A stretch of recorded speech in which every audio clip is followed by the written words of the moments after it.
There are some moments in life you hold on to, not because they're big or loud or extraordinary, but because they're quiet, because they're yours. For Isaiah Freeman, that moment was a simple fishing trip, a calm Sunday morning. Just him and his 9-year-old daughter, Lena. No noise, no neighbors, no police sirens, just the sound of water lapping gently against the rocks and the hope for a few small fish. Isaiah was a man shaped by pain and duty. At just 19, he was deployed to Iraq, where he learned how to keep his head down and his heart cold. But when he came back home, home wasn't peaceful. It was hostile. He traded bullets for whispers behind his back, uniforms for stares in grocery aisles. And worst of all, he'd become a widower. Cancer had taken Lena's mother 2 years earlier, and that broke something inside him he wasn't sure could ever be fixed. But Lena, she was his light, his reason, his little girl, full of questions, curly pigtails bouncing, always carrying a worn-out fishing rod like it was Excalibur. So that morning, Isaiah packed up their old Ford truck, filled the cooler with sandwiches and juice boxes, and drove an hour out to Crescent Lake, a secluded spot near the town of Briar Ridge, a place where time moved slower, and where Isaiah prayed the world might leave them alone for just one damn day. The sun rose, gentle and gold, glinting off the water like diamonds.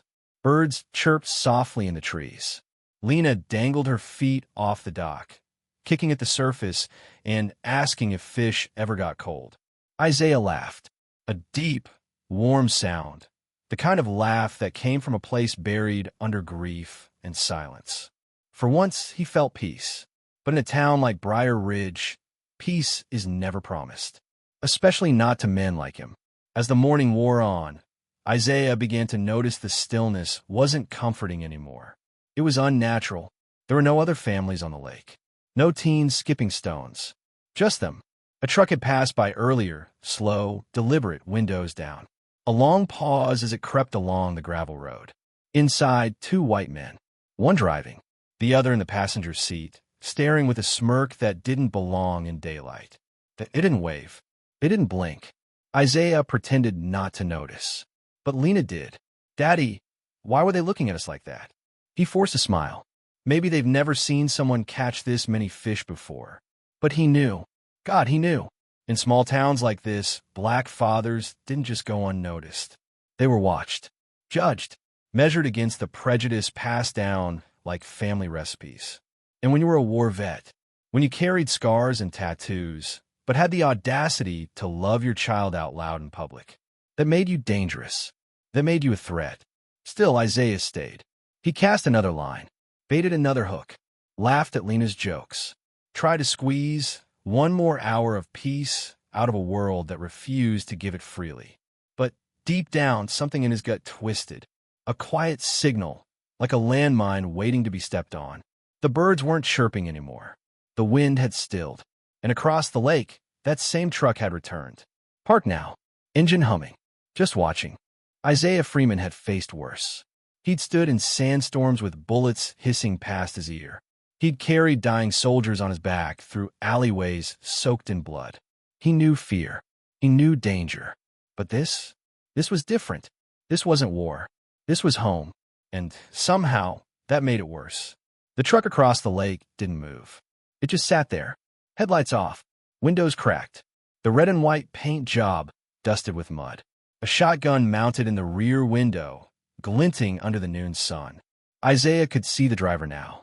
Middle-aged, shaved head, thick arms leaning out the window, a faded Confederate flag tattoo wrapped around one forearm like a warning. His eyes were locked on them, not curious, not even hateful, just cold, like he was studying them, like they were prey. Lena, still sitting by the tackle box, turned to whisper, "Is he gonna fish too, Daddy?" Isaiah didn't answer right away. He stood slowly, as if sudden movement might trigger something. "No, baby," he said, keeping his voice steady. "He's just passing through." But he wasn't. The man stepped out of the truck. Boots hit the gravel with a crunch. He didn't carry a fishing rod. No taqued, no cooler, just a cigarette tucked behind his ear and a thermos in hand. His walk was casual, too casual.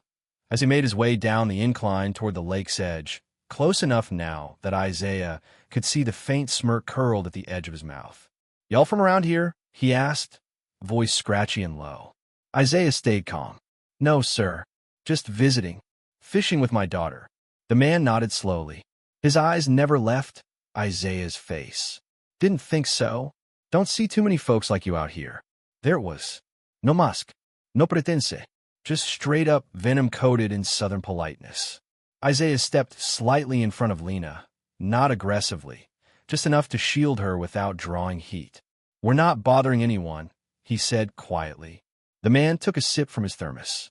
The stench of alcohol drifted across the breeze. His smile widened. "Nah, you're not bothering. Just don't want no trouble. Town's had enough of that lately. Outsiders stirring things up." Isaiah narrowed his eyes. "I'm not here for trouble." The man leaned closer. "That's good, 'cause sometimes trouble finds people even when they ain't looking for it." He winked at Lena. That was the last straw. Isaiah's chest tightened. His fists curled behind his back, barely restrained. Every instinct from his time overseas, every inch of training, discipline, and restraint screamed to act. But he didn't. Not yet. "Come on, Lena," he said firmly. "Let's pack up." The girl didn't argue. She sensed the two now. The shift. The danger. They moved quickly but calmly. Isaiah kept one eye on the man the whole time. No sudden movements. Just get to the truck. Get out. The man didn't follow. He just stood there at the water's edge, watching them leave, that twisted smile still carved across his face. But just before Isaiah closed the truck door, the man called out again. "Name's Derek," he said. "Derek Cole. Folks around here know me. Maybe I'll see you around, soldier." And there it was. He knew. The license plate. The dog tags on Isaiah's rearview mirror. The Army sticker on the bumper. Derek had clocked him. As they drove off, Lena sat quiet in the passenger seat, clutching her fishing rod tight to her chest. "Daddy, is he going to hurt us?" Isaiah didn't answer right away. Then, in a low voice, "Not if I can help it." They made it home without incident. But the feeling didn't leave. That heavy weight in Isaiah's chest. That gut-deep warning. Because Derek hadn't come there to fish. He came to send a message. And next time, Isaiah knew he wouldn't come alone. You never forget the sound of boots on gravel in the dark. It was nearly 7 p.m. when Isaiah Freeman and his daughter Lena finished dinner. The sun had dipped low behind the trees, spilling gold across the windows of their modest, ranch-style home on the edge of town. It wasn't much, but it was theirs. A quiet place, away from the noise. Away from judgment. Or so Isaiah hoped. Lena was brushing her teeth when Isaiah heard it. That low, crunching sound outside. He froze mid-step. There was again. Boots. Gravel. Slow. Deliberate. He moved to the window and parted the curtain just a sliver. A truck. That truck. Parked across the street under the shadow of a dying oak. Engine still running. Headlights off. And then movement. From behind the truck, Derek Cole stepped into view, holding something long and silver in his hand. A crowbar. Isaiah's heart slammed against his chest. He turned off the interior lights, crouched low, and crawled toward Lena's room. She looked up at him with wide, confused eyes. "Daddy, quiet," he whispered, pressing a finger to his lips. He reached into the closet and pulled out the same black case he hadn't opened in 5 years. Inside, a warm Beretta M9. Registered. Legal. Locked and loaded. He didn't want to use it. God, he didn't. But he knew this wasn't just intimidation anymore. This was escalation. From the hallway, they heard the metallic bang of the crowbar slamming against Isaiah's mailbox. Then the unmistakable sound of spitting, followed by a voice like gravel soaked in whiskey. "Come out, soldier boy. Show your daughter what kind of man you are." Lena gasped, trembling. Isaiah knelt beside her, pulled her into his chest, and whispered, "Stay in the closet. Don't come out until I say." She nodded, tears welling in her eyes. He moved through the house in the shadows, like he had 100 times in Baghdad. Low, controlled, breathing steady. Outside, Derek was circling the house now. "You think you could just come here? Bring your little mongrel and act like you belong?" he shouted, slamming the crowbar against the front door. "I fought for this country too. I earned this land. You're a damn parasite." Isaiah felt the rage rise in him like lava, but he held it down. Controlled. Measured. Then, glass shattered. The living room window exploded inward. Isaiah ducked just in time as a chunk of brick came flying in. Enough. He rose, gun in hand, and shouted, "You need to leave. Now. I'm armed, and I will defend my home." For a beat, silence. Then Derek laughed. "Oh, I want you to. Give me a reason." "Go ahead, soldier." Isaiah stepped toward the door. Just as his hand reached the knob, red and blue lights flashed across the walls. A patrol car. Isaiah froze. Relief and anxiety twisted together in his gut. He holstered the weapon, stepped outside with both hands visible. But as soon as the sheriff stepped out, Isaiah's heart sank. Deputy Randy Huxley. A name whispered all over town. A good OL boy. The kind of man who still called black man boy without blinking. "Evening," Huxley said, shining his flashlight in Isaiah's face. "He's been threatening my daughter and me," Isaiah said. "He vandalized my property, tried to break in." Before he could finish, Derek walked up behind the cop, crowbar still in hand, smirking. "Just checking in on the new neighbor. We got off on the wrong foot earlier, is all." Huxley turned to Isaiah. "Any proof he damaged your property?" Isaiah's jaw clenched. "Look at my mailbox. My window." The deputy shrugged. "Could have been anyone. You sure you're not overreacting? Lot of tension these days." Isaiah stared at him, stunned. "You're not going to do anything?" Huxley smiled like it was funny. "I suggest you both keep to your own sides of town. Keeps the peace." Then he turned and walked back to his car, with Derek casually following behind. As they drove off, Isaiah stood in the dark, fists clenched so tight his knuckles bled. Back inside, Lena was still hiding. She whispered, "Is it over?" Isaiah knelt beside her and held her tight. But no, it wasn't over. Not even close. Because now he knew two things for certain. Derek wasn't finished, and the law wasn't on their side. By sunrise, Isaiah Freeman had already been awake for hours. He sat at the kitchen table, shoulders hunched forward, staring into a cold cup of coffee. The sun painted gold stripes across the tile floor, but the warmth never touched him. Not anymore. Across the room, Lena was still asleep on the couch, wrapped in her favorite blanket, the one with cartoon frogs and fading stars. Her small body curled up tight, as if trying to disappear. She hadn't said much after the attack. Just one question, whispered so quietly Isaiah almost missed it. "Why does he hate us?" And Isaiah didn't have an answer. So now, as the clock ticked toward 9 a.m., he stood, picked up the phone, and dialed the Briar Ridge Sheriff's Department one last time. A receptionist answered, flat and uninterested. "Yes, I'd like to speak with someone about a home invasion. I filed a report last night." A pause. "Oh, that was you," she said. Sheriff Huxley already followed up. "No," Isaiah said, his voice rising. "He let the man walk. The same man who attacked my home, who threatened my daughter, who smashed my damn window." There was silence on the other end. Then, "I'm not sure what more we can do, Mr. Freeman." Isaiah's grip tightened on the phone. "You can arrest the man who attacked us. Do you have video? Witnesses?" Isaiah blinked. "My daughter is 9 years old." The woman's voice hardened. "I'm sorry, sir. If there's no further evidence, we consider the matter closed. You're welcome to pursue civil options." Civil options. That was the answer. They wanted him to file papers, go to court, hire a lawyer, as if this were about parking violations, not violence, not terror. Isaiah hung up without another word. He paced for nearly an hour, called 2 local attorneys. Neither answered. Left messages. No replies. At noon, he drove to the sheriff's office in person, sat in a plastic chair for 40 minutes while men in cowboy boots and mirrored sunglasses laughed behind a glass door. Finally, Deputy Huxley emerged. "Mr. Freeman," he said, as if tasting something sour, "we've been over this." Isaiah stood tall, calm, respectful. "I'm not looking for trouble. I'm looking for justice. That man came to my house with a weapon.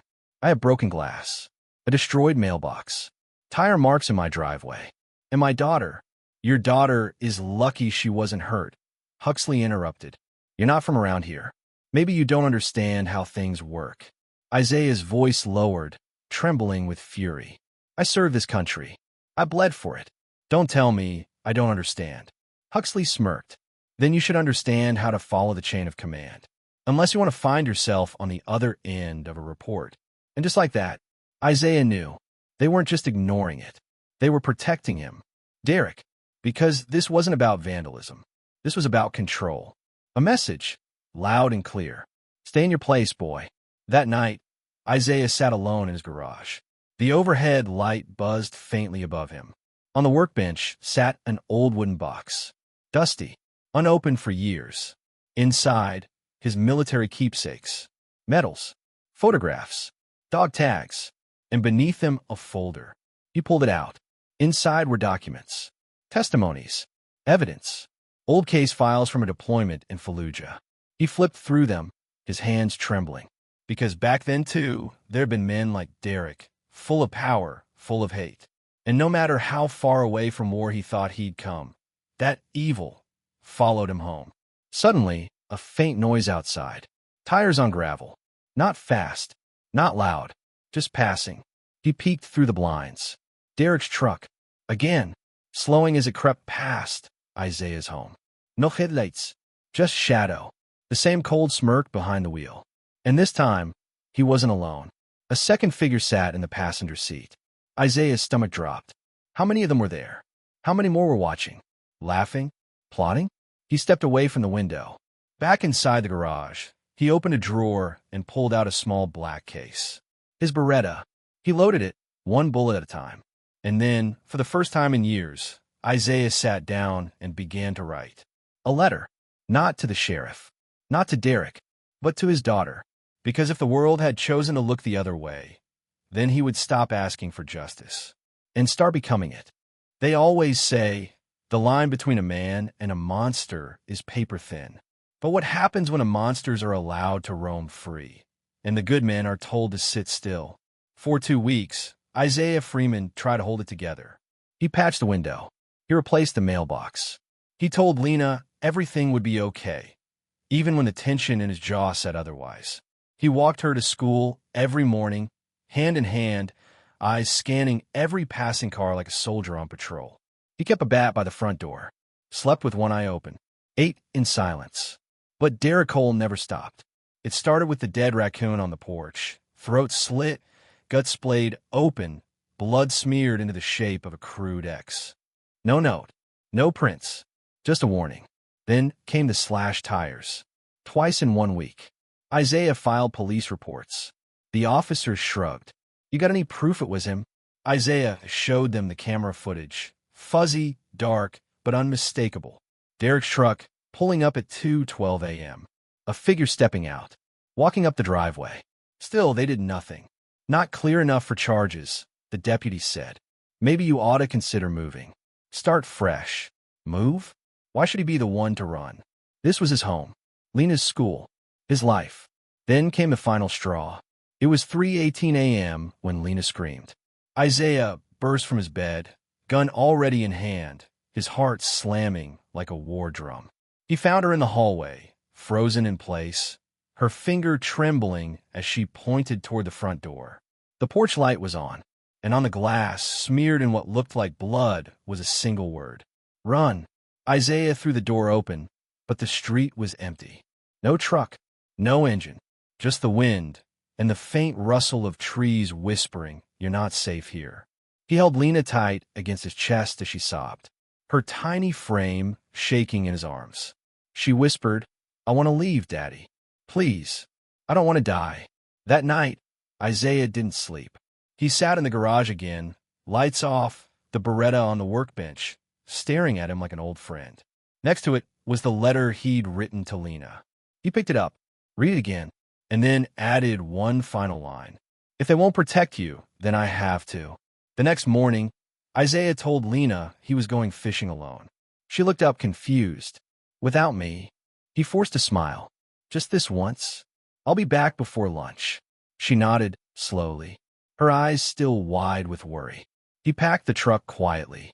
Cooler, tackle box, but beneath the false bottom, a GoPro, his Beretta, duct tape, zip ties, a burner phone, and a folded note addressed to his brother in Detroit. If things went wrong, someone needed to know the truth. He wasn't going out for blood. Not yet, but he was done being prey, and he knew exactly where Derek would be. The old hunting trail behind Barlow's Ridge was quiet that time of year. Locals said the deer had migrated south. The brush was thick, the ground muddy, but Isaiah had been there before, knew the turns, the dead ends. And sure enough, parked just off a dirt path, was that same red and white truck. Derek's baby, covered in Confederate decals and rust. Isaiah parked half a mile away, hiked the rest on foot.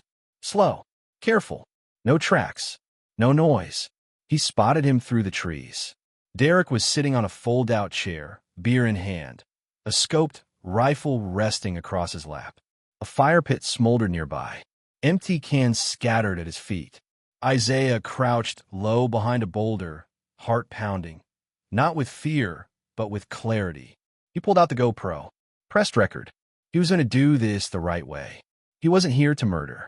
He was here for the truth. The forest was dead quiet.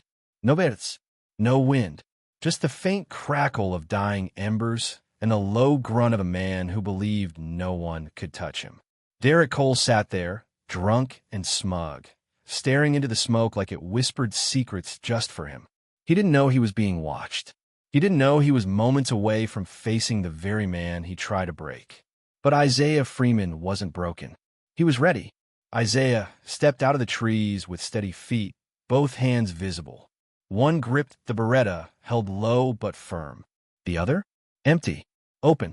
"Don't move," he said calmly. Derek's head snapped around. At first, just confusion, then recognition, and behind it, fear. But he masked it quickly with a smirk. That same sneering bravado he'd worn at the lake, on the street, outside Isaiah's home. Well, Derek said, leaning back in his chair. "Didn't think you had the stones." Isaiah kept walking. Slow, measured. He didn't say a word.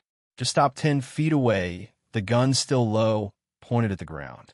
Derek nodded at the weapon. "You gonna shoot me? Out here? In the middle of God's land?" "I didn't come to kill you," Isaiah said. "I came to make you talk." Derek scoffed. "Talk about what?" Isaiah reached into his coat pocket, slowly, and pulled out the GoPro. He held it up, pressed the button. Beep. Recording. "This is for my daughter. For every night she woke up screaming. For every time she asked me why you hate us." Derek's smirk faltered. "You don't scare me," he said. "You think recording me makes you a hero?" "No," Isaiah said. "But when people hear you say what you've done, when they see the real you, it'll be the beginning of the end." He tossed a folded piece of paper onto Derek's lap. It was a printed photo from the porch camera, a shadowy figure holding a crowbar, a raccoon's corpse at his feet. And then Isaiah said 5 words that wiped the smile off Derek's face. "I know you weren't alone." Derek blinked. "What?" "I saw the second figure. In the truck. The night you smeared blood on my door." Silence. Isaiah stepped forward. "Who helped you? Was it Huxley? Was it the same deputy who lost my police reports? Or the one who laughed when I showed them proof?" Derek shifted in his chair, trying to stand, but Isaiah raised the gun. "Seat. Down." And Derek did, because now he could see it. Isaiah wasn't bluffing. This wasn't some angry outburst. This was a man with nothing left to lose and everything left to protect. "You're wasting your time," Derek muttered. "No one's going to believe you." Isaiah raised the GoPro. "Say it anyway." For a moment, nothing. Just the crackle of the fire. Then Derek leaned forward, his eyes narrowed. "You really want the truth? Edo. You think I hate you 'cause you're black?" Isaiah said nothing. "I hate you 'cause you walk around like you belong. Like this country don't remember. You think wearing a uniform makes you one of us? It don't. You'll always be less." Isaiah blinked, but didn't flinch. "Keep going." Derek exhaled. "Yeah, I was at your house. I did the porch, the tires, the raccoon, all of it. Thought you'd get scared and run like the rest. Didn't expect you to stay." "And the sheriff?" Isaiah asked. Derek laughed bitterly. "Huxley? Man, he's been turning a blind eye to folks like me for 20 years. You think you're the first he's ignored." He looked right into the camera now, something wild and broken in his eyes. "There's a reason your kind don't last long out here, and no video's going to change that." Isaiah stepped forward, eyes burning. "No, but it's a start." Then a sound. Crunching leaves. Tires on dirt. Both men froze. A vehicle, not Isaiah's, approaching from the far side of the ridge. Derek's eyes darted. "You brought someone?" "No, Isaiah whispered." It was a black pickup, windows tinted, two figures inside. "Backup?" Isaiah's heart pounded, but he didn't wait. In one swift motion, he moved behind Derek, yanked a zip tie from his pocket, and bound the man's hands behind his back. "What the hell are you doing?" "Insurance," Isaiah said. He dragged Derek back into the brush, away from the fire, in a shadow. The truck slowed, then stopped. Doors opened. Two men stepped out. Not uniforms. Not deputies. Civilian clothes. Both white. One tall with a shaved head. The other smaller, stockier, wearing camo. Derek's voice cracked. That's Frank and Tyler. They're my boys. They don't know." Isaiah stuffed a rag in his mouth. "Good. Let's keep it that way." He hit the GoPro again and slipped away, blending into the trees. He didn't fire a shot, didn't spill blood. He got what he needed, and now it was time to burn their kingdom down from the inside. The video was uploaded at 2:17 a.m. No name, no commentary, just a single caption. "This is what happens when the law protects hate." It spread like wildfire, first on local message boards, then Reddit, then national news.